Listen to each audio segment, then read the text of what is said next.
జరుగుతున్నటువంటి పరిణామాలు ఏంటంటే ఈ కుటుంబ వ్యవస్థ, కుటుంబ వ్యవహారం. నా కుటుంబమే నా మీద దాడి చేసే పరిస్థితి. మనిషిలో యాంటీబాడీస్ ఉంటాయి. ఆ యాంటీబాడీస్ మనిషి మీద తిరిగి యాక్ట్ చేస్తుంది. అప్పుడు మనిషి చాలా ఇబ్బందులకు, అనారోగ్యానికి గురి కావచ్చు. అలాంటి పరిస్థితి నాకు. కుటుంబమే రాజకీయాన్ని ఎంతగా చూశాను, రాజకీయం నా జీవితంలో ఎంత గట్టిగా ఒక కృతనిశ్చయంతో, ఒక ఆలోచనతో పెట్టుకున్నాను పనిచేయాలని. కుటుంబం కూడా అలాగే చూశాను. నేనేమి స్థితివంతుని కాదు, శ్రీమంతుని కాదు. ఎంఏ ఇంగ్లీష్ చేసి, లా చేసి, ఇవాళ కృష్ణమూర్తి గారు సెక్షన్ ఇంజనీర్గా రైల్వేలో పనిచేస్తే వాళ్ళ పెద్ద అబ్బాయిగా నేను ఒక ఉన్నతమైన స్థాయికి రావాలని రాజకీయాన్ని ఎంచుకొని నేను పనిచేస్తాను. వాతావరణం ఉంటుంది. ఈరోజు 2 ఏళ్లుగా రాష్ట్రంలో దువ్వాడ శ్రీనివాస్ కుటుంబం, రచ్చకెక్కిన కుటుంబం, ప్రతిరోజు వార్తలు. ఈరోజు లేదు. ఈరోజు ఎన్నికలు అయిపోయిన తర్వాత కూడా దువ్వాడ ఇంటి వద్ద హైడ్రామా, దువ్వాడ ఇంటి వద్ద నాటకీయ పరిణామం అయిందన్న. మరికొంతమందిని ఉసుగొలిపి ఆ ఎంపీ టికెట్ శ్రీనికి కాదు ఇతనికి ఇవ్వండి అన్నట్టు మీ దగ్గరికి పంపారు. అప్పటి నుంచి ఎప్పటి నుంచో నేను నరకం అనిపిస్తున్నానన్న. వద్దన్నా, ఈసారి మనం గెలుస్తాం, అంతా బాగుంది, తనే పోటీ చేస్తారన్నా, నేను సహకరిస్తానన్నా అని జగన్ అన్నకి నచ్చ చెప్పి టెక్కలొచ్చి నాకు మూలపేట పోర్టు శంకుస్థాపన సందర్భంగా అనౌన్స్ చేసిన టిక్కెట్ని నేను దువ్వాడ శ్రీనివాస్ అని నేను ప్రకటించాను. దువ్వాడ వాణి పోటీ చేస్తాను, నేను చేయను, నేను పార్టీకే పనిచేస్తాను అంటే నా 25 సంవత్సరాల కష్టాన్ని 100 మెట్లు కిందకి దిగి కుటుంబ రక్షణ కోసం, కుటుంబ సంక్షేమం కోసం, కుటుంబం బాగుండాలి, కుటుంబం రోడ్లు ఎక్కకూడదు.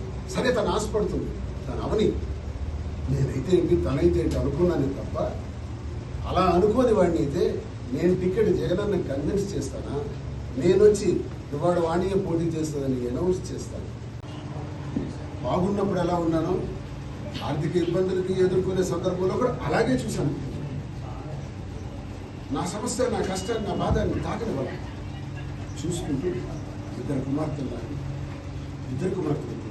చిన్నప్పటి నుంచి అల్లారు ముద్దుగా పెంచుకున్నాను. ఇవన్నీ మీకు తెలియని విషయాలు పెంచుకుంటూ వాళ్ళకి పెద్దవాళ్ళై డాక్టర్స్ని చేయించి డాక్టర్స్గా చదివేటట్టు నా కృషి అంతా నేను చేస్తాను. ఏ తండ్రి అయినా చేస్తాను. సామాన్యుడి నుంచి ఇట్లా కోటీశ్వరుడు వరకు ఏ తండ్రి అయినా ఇదే చేస్తాడు. నేను తండ్రిగా ఇది చేసింది చెప్పుకోవటం ఒక విశేషం కాదు. ఇది నేను ఏదో నా గురించి నేను చెప్పుకోవటానికి చెప్పట్లా. కుటుంబ వ్యవహారం రోడ్డెక్కింది కాబట్టి, చెప్పాల్సిన అవసరం వచ్చింది కాబట్టి, చెప్పక తప్పని పరిస్థితులు వచ్చాయి కాబట్టి, ఆఖరికి నేను నా కుటుంబాన్ని ఎలా చూశాను అలా చూశాను అని చెప్పుకునే దుస్థితి నాకు ఏర్పడినది చాలా బాధపడుతుంది. ప్రకటించినప్పటికే 4 సిట్టింగ్లు అయ్యాయి అధిష్టానం వద్ద. ఆ 4 సిట్టింగుల్లో తన అధిష్టానం వద్ద పెట్టిన డిమాండ్ ఏంటంటే, టికెట్ నాకు ఇవ్వండి, నాకు దువ్వాడ శ్రీనివాస్తో డివర్స్ ఇప్పించండి, విడాకులు ఇప్పించండి, లేదంటే నేను ఉరేసుకొని ఇక్కడే విషయం తాగి చేస్తాను. ఇది నాకు అధిష్టానం. ఈ రకమైన పరిస్థితులు నేను అధిష్టానానికి ఒక మాట చెప్పాను. ఒకటి దువ్వాడ హైదరి, దువ్వాడ నవీన పేరు మరలాకి ఉంది. ఇల్లు ట్రాన్స్ఫర్కి వెళ్ళేటప్పుడు 15 లక్షల రూపాయలు లోన్ ఉంటే ట్రాన్స్ఫర్. నేనేమన్నంటే వీల్ నెంబర్ రాసుకున్నాను. వీల్ నెంబర్ రాసిచ్చేస్తాను, నేను అప్పు తీర్చేస్తాను, తీర్చిన వెంటనే రిజిస్ట్రేషన్ చేస్తాను. మీ ముందు కూడా చెప్పాను. ఒప్పుకుంటే ఈ నిమిషమే వీల్ నెంబర్ రాసి రిజిస్టర్డ్ వీల్ రాయడానికి ఈ నిమిషం మీ సమక్షంలో నేను ఇంకేటున్నాయా నా పేరున ఈ బిల్డింగ్ తప్ప ఇచ్చేయడానికి అన్నీ రెడీ. కానీ ఈ బిల్డింగ్ కానీ రాసిస్తే నేను ఎందుకు రాసేవట్లేదంటే, ఈ బిల్డింగ్ కూడా రాసిస్తే నేను ఎక్కడ ఉండాలి? ఆ ఇంటికి తాళం వేసినట్టే ఈ ఇంటికి తాళం వేసేస్తే నా పరిస్థితి ఏంటి అని ఇప్పుడు మా వచ్చింది. 2 ఏళ్ళకి మా వచ్చింది.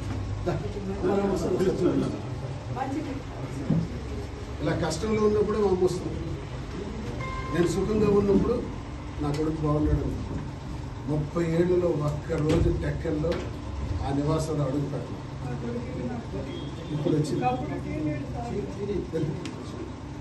ఇప్పుడు వచ్చింది ఇదేనే అబద్ధం కాదు, అందరికీ తెలిసిన